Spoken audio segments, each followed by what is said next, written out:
Hi guys, welcome back to my channel. ഞാൻ ഇന്ന് എൻ്റെ ഒരു ഈവനിങ് വ്ളോഗ് അല്ലെങ്കിൽ ഒരു നൈറ്റ് വ്ളോഗാണ്. അപ്പം ഞാൻ കുറച്ച് ചെമ്പരത്തി താഴെ തേച്ചൊന്ന് കുളിക്കാമെന്ന് വിചാരിച്ചു. ചെമ്പരത്തിയും നീം ലീവ്സ്, അരിവേപ്പില, കരിവേപ്പില എന്നിവയെല്ലാം ചേർത്ത് തൈരും കൊട്ടി അരച്ചെടുത്ത് ഞാൻ ആ ഒരു മിശ്രിതം അരിക്കാതെ എൻ്റെ തലയിൽ തേച്ചു. ഓക്കെ, അരിച്ച് തേക്കുന്നതാണ് ബെറ്റർ. പിന്നെ ഞാൻ കാപ്പിപ്പൊടിയും പഞ്ചസാരയും തേനും മിക്സ് ചെയ്തൊരു സ്ക്രബ് പോലെ അതിൻ്റെ മുഖത്തൊരു ഫേസ് പാക്ക് ആയിട്ടിട്ടു.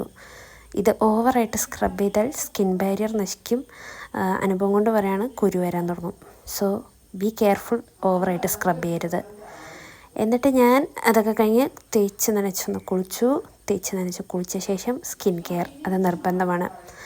അപ്പോൾ ആദ്യം ടോണർ എന്ന് പറഞ്ഞാൽ പ്രത്യേകിച്ചൊന്നുമില്ല, റോസ് വാട്ടർ അത്രയേ ഉള്ളൂ. ഇനിയൊരു ഞാനൊരു സൂത്രം കാണിച്ചു തരാം കേട്ടോ.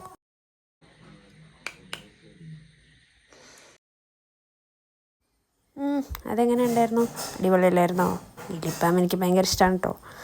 ഓക്കെ, പിന്നെ ഞാൻ സെറം തേക്കാൻ വേണ്ടി ഞാൻ കുറച്ച് സെറേ ഉള്ളൂ. അത് കയ്യിലേക്കെടുത്ത് എൻ്റെ ദാരിദ്ര്യവും കഷ്ടപ്പാടും മൊത്തം പിഴിഞ്ഞ് പീച്ചെടുത്ത് ഞാൻ എൻ്റെ മുഖത്ത് തേച്ചു. Look at that glow. Yeah, എന്നിട്ട് ഞാൻ കുറച്ച് മോയ്സ്ചറൈസർ അതും വാരി പൊത്തി. പിന്നെ ലോകത്ത് ഇതുവരെ കണ്ടിട്ടില്ലാത്തൊരു പ്രത്യേക തരം മസാജ് എൻ്റെ മുഖത്ത് ചെയ്തു. ഇതൊക്കെ ഞാൻ തന്നെ ചെയ്യുന്നതാണ്, നിങ്ങളാരും ഇത് കണ്ട് അനുകരിക്കരുത്. പിന്നെ ലുക്ക് അറ്റ് ദാറ്റ് ഗ്ലോ.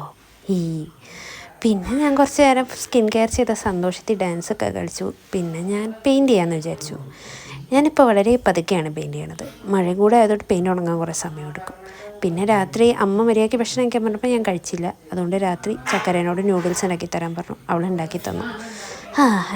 പിന്നെ ഞാൻ താളി തേച്ച് കുളിച്ചതിൻ്റെ റിസൾട്ടാണിത്.